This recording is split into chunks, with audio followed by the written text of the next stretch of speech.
መጽሐፍ ቅዱስ ላይ ኃጢአትን መደበቅ ምን እንደሚያመጣ የሚያሳይ አንድ ታሪክ ልንገራችሁ። ታሪኩ የነብዩ እግዚአብሔር ዳዊት ታሪክ ነው። ዳዊት በሕይወቱ እድሜውን ሙሉ ያለቀሰባት አንድ ኃጢአት ሰርቷል። ምንድነው ካላችሁ በመጀመሪያ ስራ መፍታት ነው። ስራ ፈቶ በቤቱ ሰገነት ላይ ሲመላለስ ኦሪዮ የተባለ ኬጢያዊ ሰው ሚስት ገላዋን ስትታጠብ አየ። ባየ ጊዜ ልቡ በዝሙት ጦር ተነደፈ። ማናት ይቺ ሴት ብሎ ጠየቀ። የኬጢያዊው የኦሪዮ ሚስት ናት አሉ። ዳዊትም አስመጣት። ተመልከቱ፣ ኃጢአት የሚጀምረው ማናት ሲባል የገሌ ሚስት ናት ሲባል ማቆም አለብህ። ባለ ትዳር ነው ሲባል ማቆም አለብሽ። ባለ ትዳር ናት፣ ባለ ትዳር ነው ከተባለ በኋላ ጨዋታው ከቀጠለ መጨረሻው ያምር። ማናት አለ፣ የኦሪዮ ሚስት ናት። አስመጣት፣ አስነወራት ይላል። ምን አላት?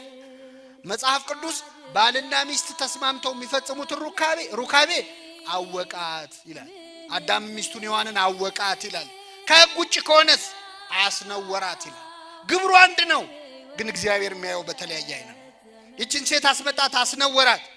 ሴቲቱ ገላዋን ትታጠብ የነበረው ከወር ልማዷ ነጽታ ነበርና ወዲያውኑ ጸነሰች።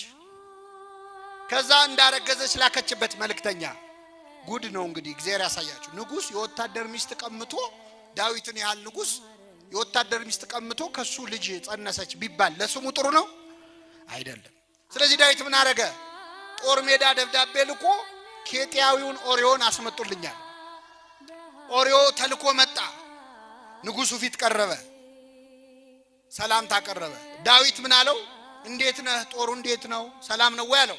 እግዚአብሔር ይመስገን፣ ታቦተ ጽዮንን ይዘን እግዚአብሔር አልተወንም፣ ጠላቶቻችንን ድል እየነሳን ነው አለ። በልሽ ወደ ቤት ግባና አረፍ በል አለው።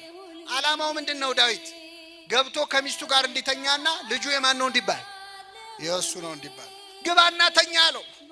ምግብ አስይዞ ላከው ይላል። ከቤተ መንግስት ምግብ። የቤተ መንግስት ምግብ በነገራችን ላይ በጣም መጥፎ ነው፣ መዘዝ አለው።